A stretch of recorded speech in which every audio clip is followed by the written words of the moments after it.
Hello and welcome to BYJU'S IAS. Let's get started with the analysis of today's The Hindu newspaper, beginning with a news item on page number 1 of the Delhi edition of The Hindu, primarily relevant for GS3 but relevant for GS paper 2 as well. Center: the Assam government sign accord with Bodo groups to redraw and rename territory. Let's understand this newspaper article in great detail.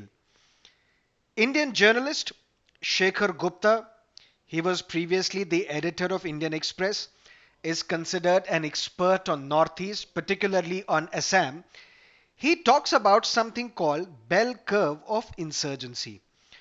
What is this bell curve of insurgency? Let me give you an example. For example, there is an insurgent group or a militant group or a separatist group. They have launched a war against the mighty Indian state. Why? Maybe they demand secession.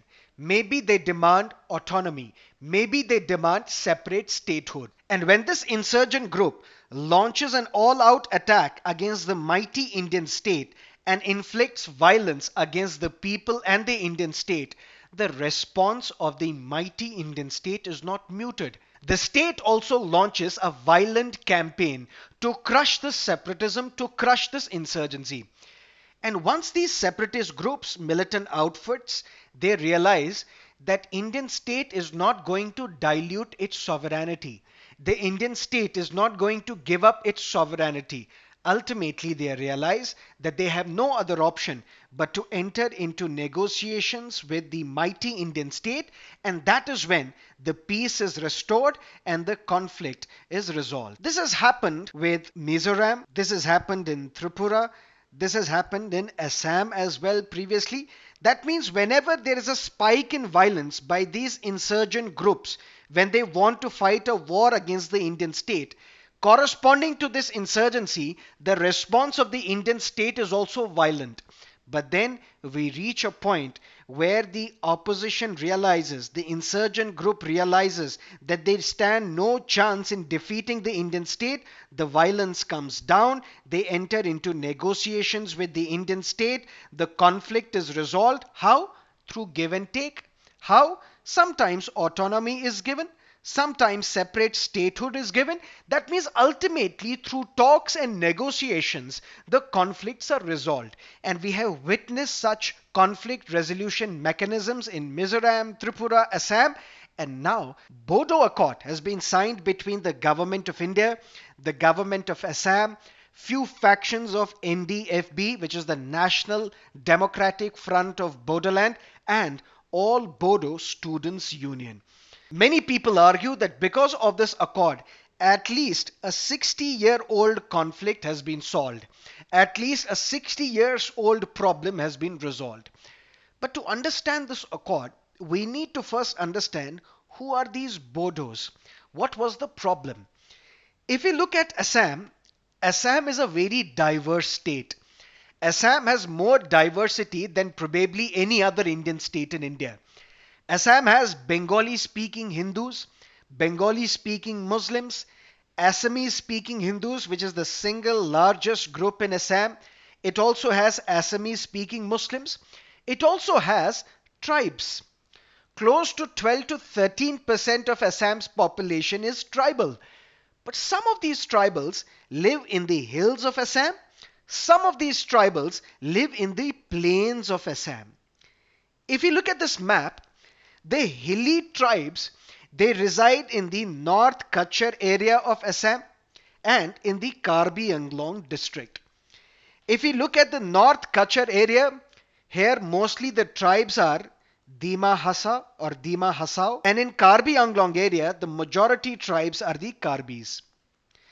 Large number of tribes living in the plains of Assam. That means if the tribals constitute 12 to 13% of Assam population, some of these tribes live in the hilly areas of Assam, but majority of the tribes live in the plains of Assam. And the most dominant tribe which live in the plains of Assam, these are the Bodos. But Assam also has a large population of tea plantation labor. Who are these tea plantation laborers? They are not indigenous to Assam. In fact, very few people in Assam are indigenous. Most of them are migrants. How? When the British started setting up tea gardens, they needed laborers. Problem in Assam was low population, but there was too much land. Ultimately, there were too few people to be recruited in these tea plantation gardens. And what the British government did to work in the tea gardens, British brought people from places, from areas where the labor was cheapest. But which are these areas where the labor was cheapest? The areas were the central Indian tribal districts. For example, the Santals, the Orans, these were the Adivasis who were brought by the British government to work in these tea plantation gardens. But they don't have the scheduled tribe status in Assam, although they want the ST status. But if you look at the Bodos who are living in the plains of Assam, they are not concentrated in one district. For example, if Karbis are concentrated in Karbi Anglong district, if Dima Hassa are concentrated in the North Kachar district, but these Bodos are widely distributed. Where? They are distributed in Kokrajhar, Chirang, Baksa, Udalguri. Which basically means that in areas surrounding Bhutan, if you look at Udalguri, Udalguri is bordering Arunachal Pradesh, and this area was captured by the Chinese during the 1962 war. But why are we discussing this map? To tell you that Bodos are distributed widely, but they are residing in areas which are strategic in its nature, which are very crucial areas. But what was the demand of the Bodos? The demand of the Bodos initially was that they needed separate country. Some of these Bodos said, no, we don't want separate country, we want separate statehood. That means a state should be carved out only and only exclusively for Bodos. Some of them also wanted that we should have autonomy. What sort of autonomy? Just like East Karbi Anglong and North Kachar area.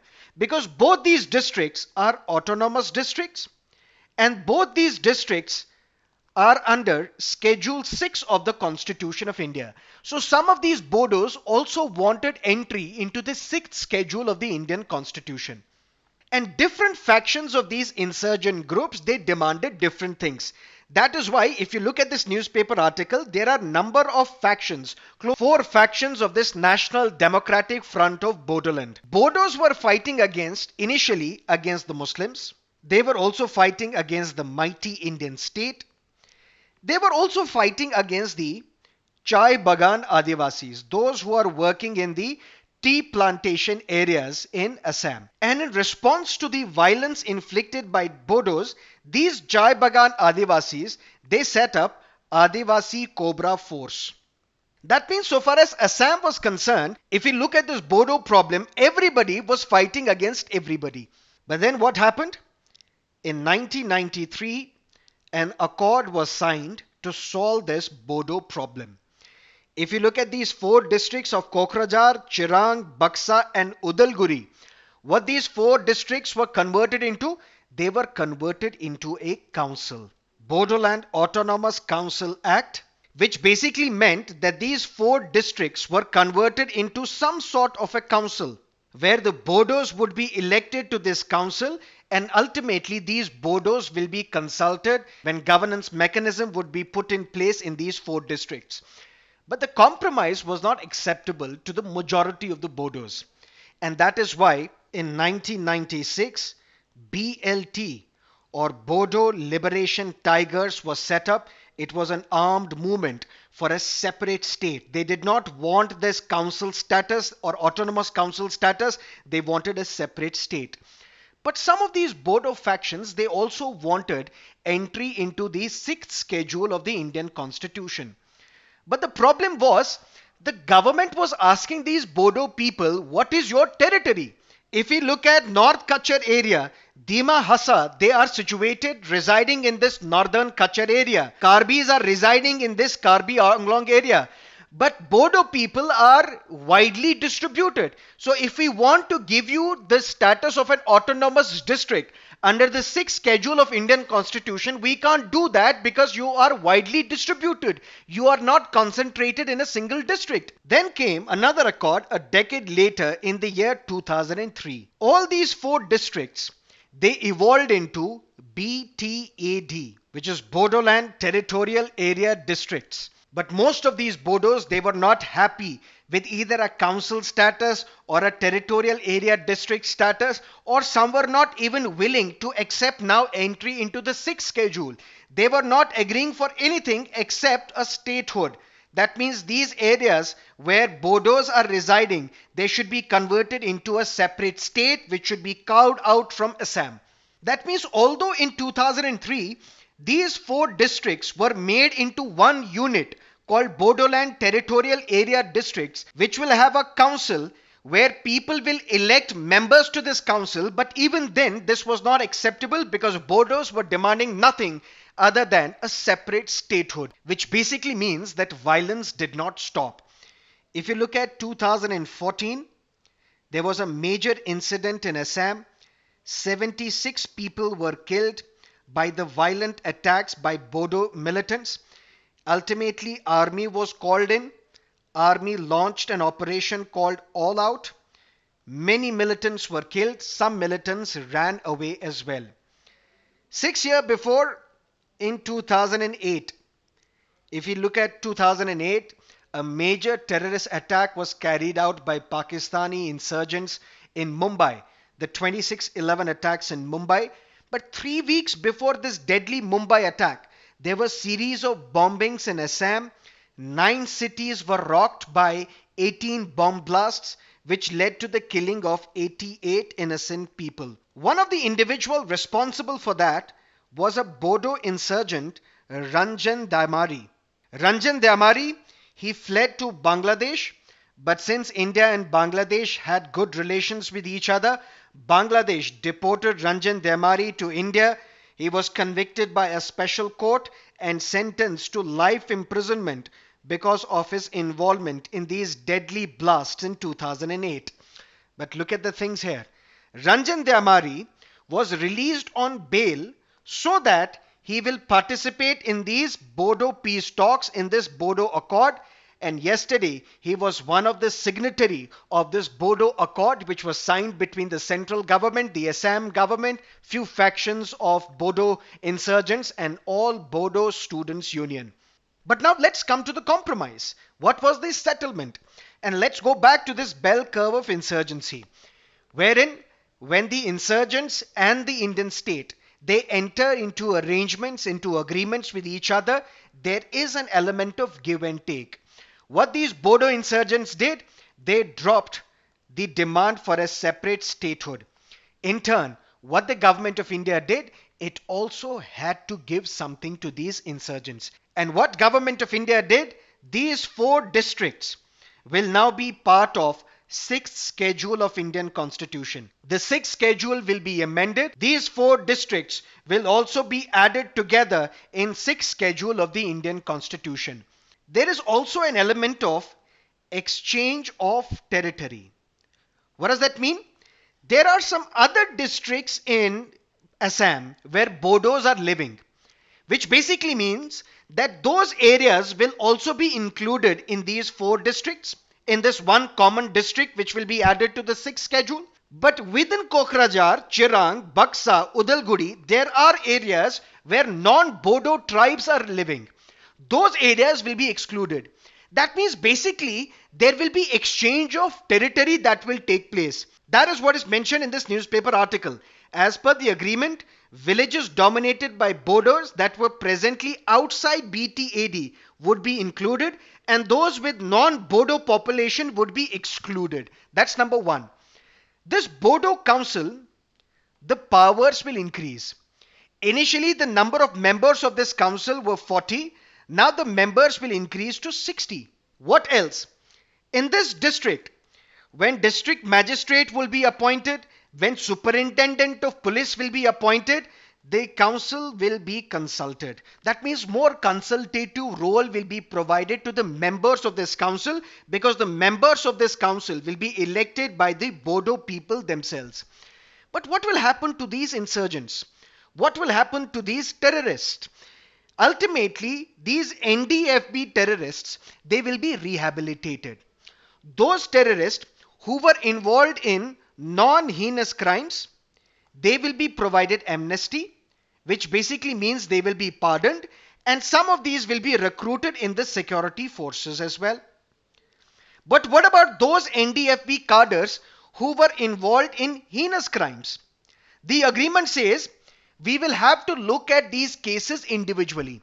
That means all those insurgents who participated in heinous crimes, we will have to look at their cases on case by case basis and ultimately decide whether we should provide them amnesty or whether they should be booked under the relevant sections of the law. But if we look at Ranjan Demari, who was sentenced for life imprisonment for being responsible for 88 deaths in 2008, if he was released on bail to sign this Bodo Accord, we can safely assume that more general amnesty and pardon will be given to the cadres of this militant insurgent group.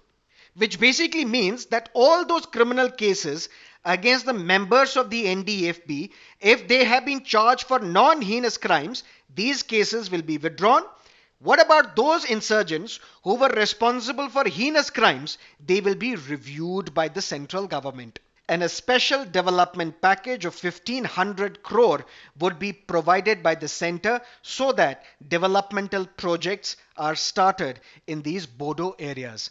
That is what you need to understand from this newspaper article. Now let's look at another newspaper article on page number 1, relevant for GS2. Rules to implement the Citizenship Amendment Act have not been passed by the central government yet. This newspaper article talks about a speculation, that it is speculated that some of these features will be mentioned in those rules. According to this newspaper article, the Assam government has asked the Ministry of Home Affairs to impose a 3-month limit to apply under CAA and not keep it open-ended, which basically means under CAA, all those illegal migrants who have entered India before 31st December 2014, and if they belong to religious minorities from Afghanistan, Pakistan and Bangladesh, except the Muslims, Jews and atheists, they will be provided citizenship. But when can they apply? Assam government says a window of 3 months should be provided. That means all those who have entered India before this date, they should be in a position to apply for Indian citizenships only within a period of 3 months. Once this 3-month period is over, then they should not be provided citizenship. Second speculation is that previously it was thought that this formula will be no proof required. That means whoever wants to apply under CAA, all they have to claim is that we entered India before 31st December 2014.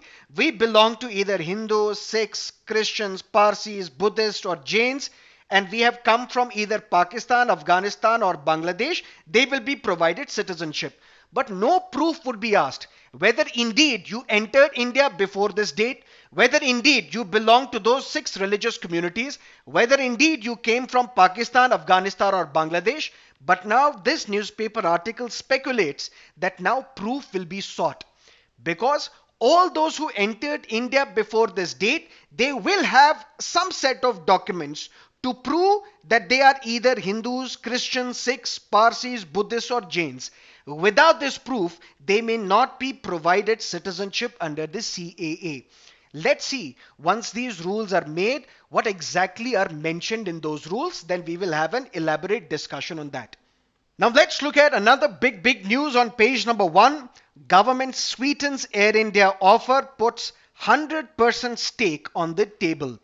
But now let's understand this newspaper article in great detail. The once iconic Air India has in the last 4 decades witnessed a steep fall. Once upon a time, it had a near monopoly in the aviation sector. But then came competition. Private players entered the sector and Air India declined in terms of its prestige, revenue and the losses mounted. Air India, which is 100% owned by the government of India, in the late 90s there was a proposal The proposal was of disinvestment.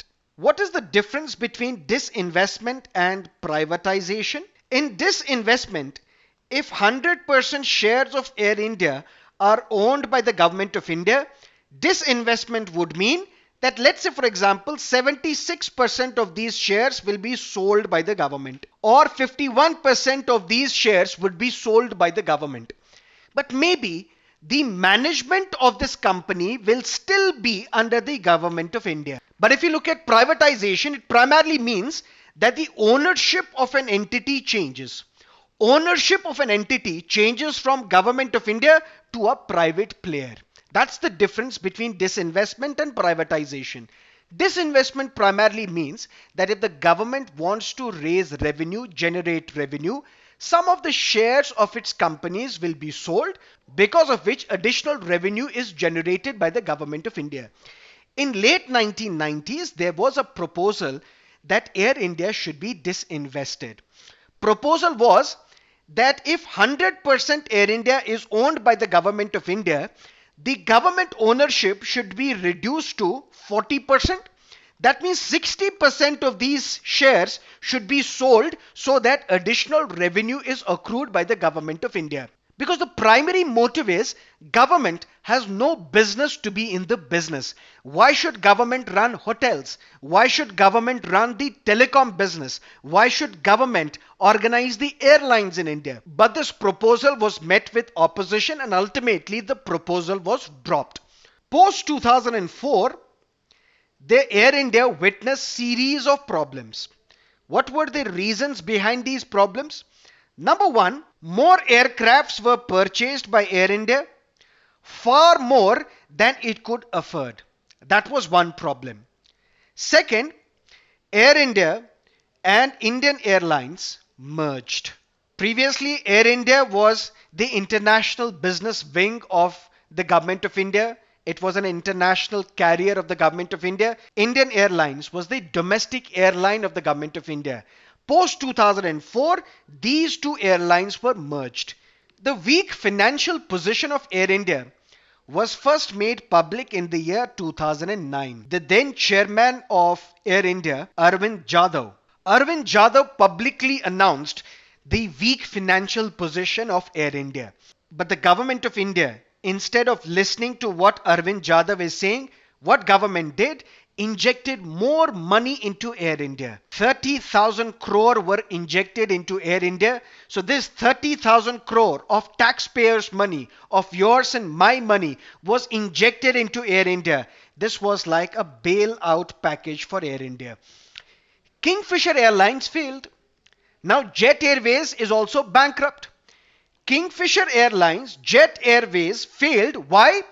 Because the government money, public money, was not there to bail them out. As government would not inject more money to bail out a private airline, and why would government inject more money to bail out a private airline?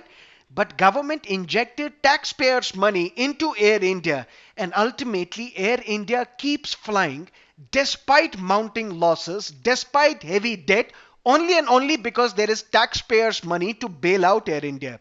So we can say that if Air India was a private airline, it too would have been shut by now. That means despite heavy debt, Air India continues to fly. Why? Because the government has injected public money into Air India, which is similar to applying fresh coat of paint to a crumbling house. Critics also say that Air India is unprofessionally run. Old employees, old age employees who are part of the cabin crew, for example the air hostesses, they are no match to the young cabin crew members of the private airlines. Critics say that this leads to an increase in TAT or turnaround time. For example, this is Indigo Airlines. This plane has landed on Indira Gandhi International Airport. Now this plane is taxiing towards the halt where the passengers will deboard the plane. Since young members are part of the cabin crew of Indigo Airlines or SpiceJet or Go Air, the turnaround time is very less. That means they are in a better position to prepare this plane for the next flight. But since the cabin crew members are slightly on the higher age cycle. That is why the turnaround time of Air Indian flights, it has increased. And Air India, they would also wait for politicians to board the plane. If a politician is late to catch the flight, the plane is kept waiting so that the politician reaches and boards the plane. Other problem is Air India Union, the employees union.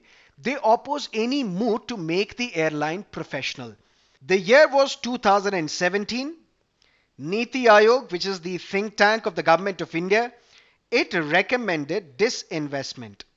Principal reason was that the debt of Air India is 63,000 crore, more than 63,000 crore.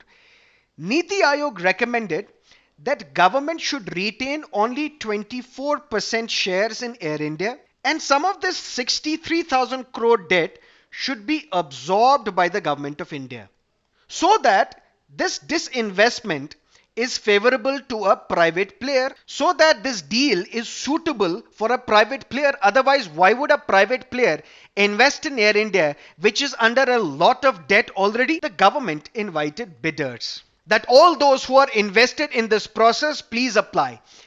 And the government invited bidders twice in the past 2 years. But not even a single private investor was interested. No private entity showed any interest. Why? One principal reason was government was unwilling to fully exit the airline. It was looking to sell only the 76% of the stake, plus the huge debt of Air India, plus the massive employee count, the massive workforce of Air India. And all these things put together made this offer of disinvestment unattractive to the buyers. And now this news. Government sweetens Air India offer, puts 100% stake on the table. The government has invited EOI again. EOI means expression of interest. That means all those private players who want to invest in Air India, please come forward. What government has said? We are going to give up 100% of our stake in Air India. That means the government is willing to exit fully, which means no government interference if the deal goes through. Also, 63,000 crore, more than 63,000 crore is the debt of Air India. Whoever invests in Air India, they will not be burdened by all the 63,000 crore, but instead will only be burdened with 23,000 crore. That means if I want to invest in Air India, I can take over Air India completely. There will be no government interference, but I have to buy Air India along with 23,000 crore of its debt. What will happen to the remaining debt? The remaining debt would go to AIAHL, Air India Assets Holding Company Limited. This was set up in February 2019 by the central government. Why? The loans of Air India will be transferred to this. Paintings of Air India, artifacts of Air India, land bank of Air India, they will also be part of this holding company, so that all these assets will be sold. Money is to be raised by the government so that the remaining debt of Air India will somehow be reduced. Previously, when the government invited bidders for Air India, they only wanted to sell 76% of the stake. Now they are willing to exit fully. Previously, out of this 63,000 crore, they had only waived off 15,000 crore. Now they have waived off more than 40,000 crore, because only 23,000 crore debt will remain with that private entity who is going to buy Air India. Let's wait and watch what will happen on March 17, which is the last date for filing these expressions of interest. Now let's look at some of the editorials and columns from today's newspaper. First up, crime and politics. Initially, criminals, what they would do, they would fund candidates contesting elections, whether Lok Sabha elections or legislative assembly elections. Why? So that once these candidates are elected, they will support these criminals. They will take care of these criminals. They will ensure that these criminals are not touched by the law. But over a period of time, these criminals realize that why should we fund other candidates to contest elections? Why can't we enter into the election fray on our own? And this is where These criminals also participated in the elections and ultimately got elected to the legislatures as well as the Indian Parliament. This is what we call the criminalization of politics. But the biggest drawback of this criminalization of politics was that lawbreakers are now lawmakers. Parliament has played very little active role in making laws, in reforming laws to prevent criminalization of Indian politics. But thanks to Supreme Court, various orders have been issued by the Supreme Court, which has led to some decline in the criminalization of Indian politics. But according to this newspaper editorial, these judgments have done very little to bar criminal candidates from contesting elections. How? Let me give you a few examples. There used to be Section 8, Clause 4 of the Representation of the People Act 1951. This Representation of the People Act 1951 is one of the major laws which govern the conduct of elections in India, whether to Lok Sabha or Rajya Sabha or state legislative assemblies. According to this section, if there is an MLA or an MP who has been convicted in a court of law for a term of 2 years or more, this legislator was not disqualified. Instead, a 3-month window was provided so that within these 3 months, this legislator can approach a high court and high court will take a decision what will happen to this legislator. If high court also pronounces verdict and says this legislator is guilty and convicts him for a jail term of 2 or more years, even then this legislator was not disqualified from parliament. Why? Again, a 3-month window was provided so that within these 3 months, a legislator will now approach a superior court, which is the Supreme Court, and then let Supreme Court decide what will happen to this legislator. This was a time-consuming process, which effectively means that lawbreakers, they continue as lawmakers. A petition was filed in the Supreme Court, a very famous case, Lilly Thomas versus Union of India. The year was 2013. In this case, the petitioner argued that this Section 8, Clause 4 of the Representation of the People Act 1951, which provides 3-month window to a convicted lawmaker, it goes against the idea of political justice, which is part of the preamble of the Indian Constitution. Supreme Court said, yes, we agree with you. From now onwards, on the date of the conviction, if a legislator is convicted by any court, whether it is a district court or a high court or a Supreme Court, if a legislator is convicted by the court of law for a term of more than 2 years, then on the date of your conviction, you will be disqualified. That means now this 3-month window is not provided to these convicted politicians. Which means on the date of his conviction, Lalu Prasad Yadav, when he was convicted in a fodder scam, he was disqualified. On the date of her conviction, the former Chief Minister of Tamil Nadu, J. Jayalalitha, was disqualified from the Tamil Nadu State Legislative Assembly. This was one landmark movement, landmark judgment, where Supreme Court tried to decriminalize Indian politics. The Supreme Court did something else. In 2014, it asked the center that all those elected politicians, elected lawmakers, if their cases are pending in the court of law, all those trials should be completed within 1 year. Because we cannot continue with a practice where lawbreakers continue to exist as lawmakers. Then in 2017, Supreme Court said something else as well. Supreme Court asked the center that you do one thing. You frame a scheme so that all those cases, all those criminal cases which are pending against the political class, special courts should be set up so that in these special courts, these elected politicians are tried. But despite all these important judgments and verdicts of the Supreme Court, the picture is still the same. If you look at current Lok Sabha, 46% of the members have criminal cases. Out of them, 29% members have charges against them which are heinous in nature. And now what Election Commission has said, Election Commission has filed a petition in the Supreme Court asking the Supreme Court that you please do one thing. Direct these political parties that you should not field candidates with criminal past. That means all those candidates who want to contest elections should be clean. They should not be having criminal antecedents. And Supreme Court has taken a timely decision. It has agreed to hear this petition of the Election Commission of India. So should those politicians with criminal past, should they be barred from contesting the elections? There are two arguments for that. Argument number one is, why should they be barred from contesting elections? After all, people know that they have criminal past. Because whenever these candidates file nomination papers, they have to clearly tell in their election affidavits that these are the criminal cases pending against us. If despite knowing that these are the criminal cases pending against them, if people still vote for them, it is the problem of the public. Public wants to see these criminals in the parliament.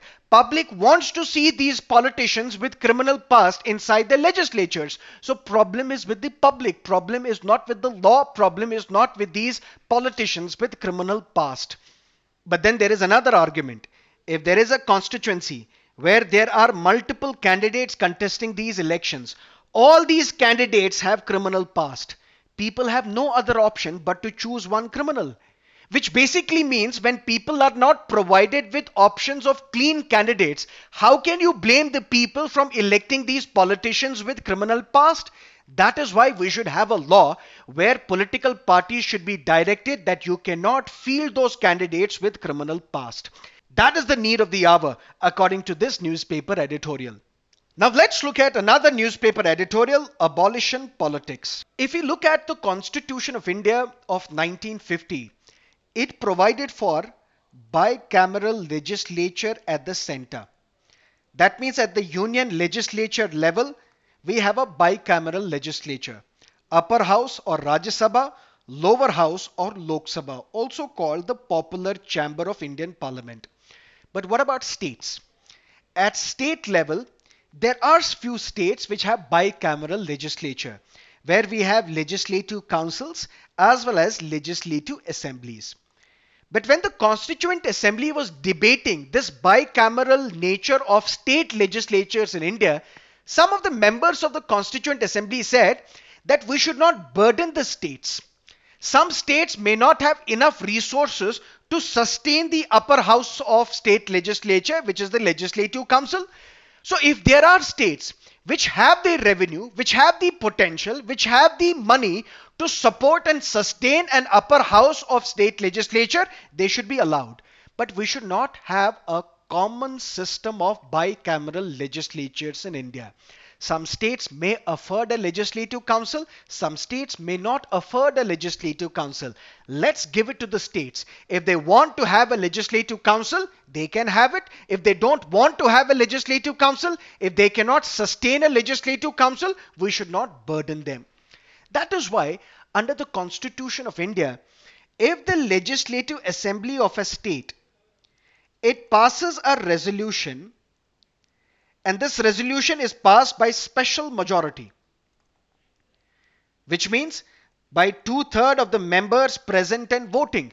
If 2/3 majority by a special majority, the Legislative Assembly of a state is passing a resolution and requesting the Parliament that please create a legislative council, Parliament may create a legislative council. That means in constitutional scheme in India, creating a legislative council, abolishing a legislative council, that is the power of only the Parliament. But the process is that if the Legislative Assembly of a state passes a resolution by special majority, requests the Parliament to set up a legislative council, Parliament may create a legislative council, which basically means that this resolution is not binding on the Parliament. Parliament may or may not create a legislative council. Similar is the process if the Legislative Council should be abolished. If the Legislative Assembly passes a resolution by special majority requesting the Parliament that please abolish a legislative council, Parliament may abolish a legislative council. In Andhra Pradesh, there is a political controversy going on. Andhra Pradesh Chief Minister, he wants to set up capitals in 3 areas in Andhra Pradesh. That means the previous TDP government of N. Chandrababu Naidu, he set up capital at Amravati. The current chief minister says, why should we have a capital only at one city? We should have capitals at three areas. One area will be a legislative capital, another area will be the administrative capital, another area will be the judicial capital. That means there will be one city where High Court will be situated, one city where the Secretariat will be housed, one city where the legislature, state legislature will be present. But once this bill to have three capitals in Andhra Pradesh was passed by the Legislative Assembly of Andhra Pradesh, it was sent to the Legislative Council. What Legislative Council did? It referred this bill to a select committee. The Chief Minister was furious. His argument was that Legislative Council wants to delay the passage of this bill. That is why they have referred this bill to the select committee. And what Andhra Pradesh government now wants, it wants that this legislative council should be abolished. Andhra Pradesh had a legislative council till 1985. But then TDP government recommended that this legislative council should be abolished. And then it was abolished. Now in 2007, this legislative council was revived by YSR, YS Rajashekara Reddy, who was the father of the current chief minister.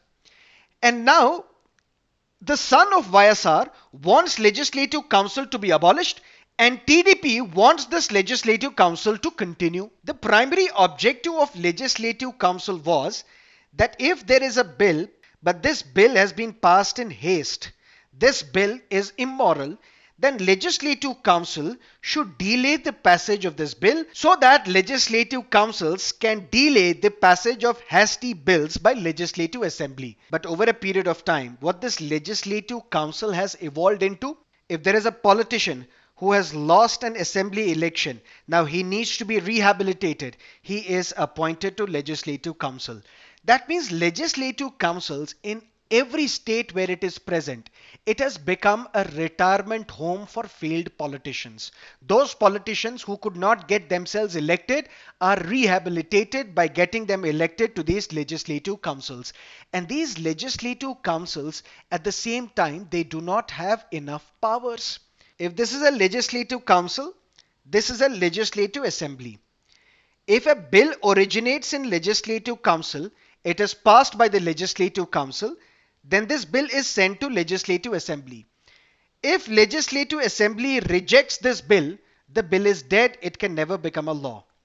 That means if a bill is introduced in legislative council, passed in the legislative council, then it is sent to the legislative assembly. If legislative assembly rejects this bill, the bill is dead, it can never become a law. So if legislative council's role is inferior, why have legislative councils in the first place? That means they are a burden on the state exchequer. If a bill originates in legislative assembly, it is passed by legislative assembly, then it is sent to legislative council. If the legislative council rejects this bill, or if the legislative council does not act on this bill for 3 months, or if the legislative council amends this bill, in all these cases, this bill goes back to legislative assembly. Which basically means what happens if the bill originates in the legislative assembly, is passed by the legislative assembly, if it is then sent to legislative council, what are the options available with legislative council? It can reject this bill. In that case, the bill goes back to legislative assembly. It can not act on this bill for 3 months. Once the 3-month period is over, this bill goes back to legislative assembly. Or the legislative council may amend this bill. In that case also, this bill goes back to legislative assembly. Then what are the options with legislative assembly? But what if this bill, which is passed by legislative assembly again, it is again rejected by legislative council? This bill is deemed to be passed by both houses of the state legislature. What if, when this bill is passed again, legislative council decides not to act on this bill? In that case, once the period of 1 month is over, it is deemed that such a bill has been passed by legislative council as well. That means maximum what legislative council can do, it can delay the passage of a bill by 4 months, after which the bill becomes the law of the land, becomes the act of the state legislature. So if the role of the state legislative assembly is very inferior as compared to legislative assembly, it is not similar to the Rajya Sabha of the Indian Parliament, then why have legislative councils in the first place? Legislative councils should be abolished not just in Andhra Pradesh, but in all states where they are present. Because number one, they are a burden on the state exchequer. Number two, they act as the retirement home for failed politicians. Number three, they can delay the passage of a bills by at most 4 months, after which they have no role in the law-making business. That is what you need to understand from this newspaper editorial. There is another column on biotechnology adoption. This is something that we have discussed in our January 23 newspaper analysis. Now let's look at some of the prelims based questions and then we will take up the mains based questions. First up, consider the following statements about Indian roof turtle. It is found only in India. No, it is found in Nepal, Bangladesh, Pakistan as well. It can be distinguished by the distinct roof at the topmost part of the shell. Correct? It is listed as endangered in the IUCN Red List. No, it is listed as least concern in the Red List. So which of the above statements are correct? Only two is correct. C is the correct option. Question number 2. Which of the following regions of India are you most likely to come across Royal's picker? A. The Himalayas. Third, consider the following statements about Human Brain Project. It is largely funded by European Union, correct? It is for advanced knowledge in the fields of neuroscience, computing, and brain-related medicine, correct? Which of the above statements are correct? Both 1 and 2. Fourth, map-based question. Which of the following share its boundary with Yemen? Let's look at the map.